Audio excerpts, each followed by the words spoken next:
kwa kuchoma tires na kuzuia.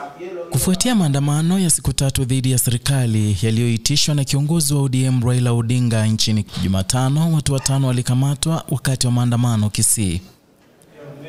Watano hao walifikishwa katika mahakama ya Kisii siku ya Alhamisi kwa kushiriki maandamano kinyume cha sheria dhidi ya serikali. Walishtakiwa mbele ya hakimu mkuu Stella Abuya kwa maelezo ya kufunga barabara ya Kisii Oyugis na kuwasha moto kinyume na sheria ya barabarani. Hata hivyo, washukiwa hao walikana mashtaka hayo.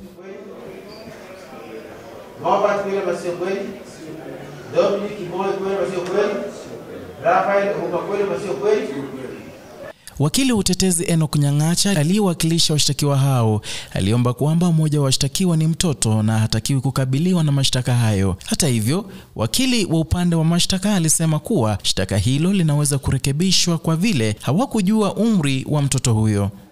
But then since he has already taken a plea, Your Honor, we think that can be done during the investigation.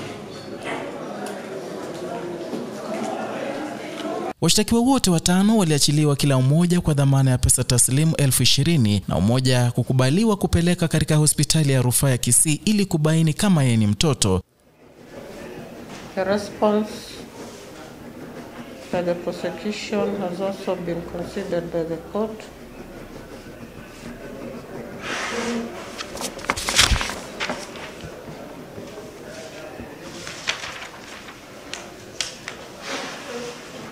And they reduced the cash bail to Kenya shillings 20,000. Hata hivyo, wakili George Morara alisema mbinu ya kuwafungulia mashtaka 5 hao ni kuwanyima uhuru wao. So it is something which was intentional to frustrate the administration of justice. The request is that let us not politicize the investigative arm and the prosecution arm in the nation of Kenya. The Constitution, Article 39 and Article 37, freedom of assembly, picketing, demonstration, and presenting petitions are entailed and anchored in the Constitution. Secondly, freedom of movement is in the Constitution.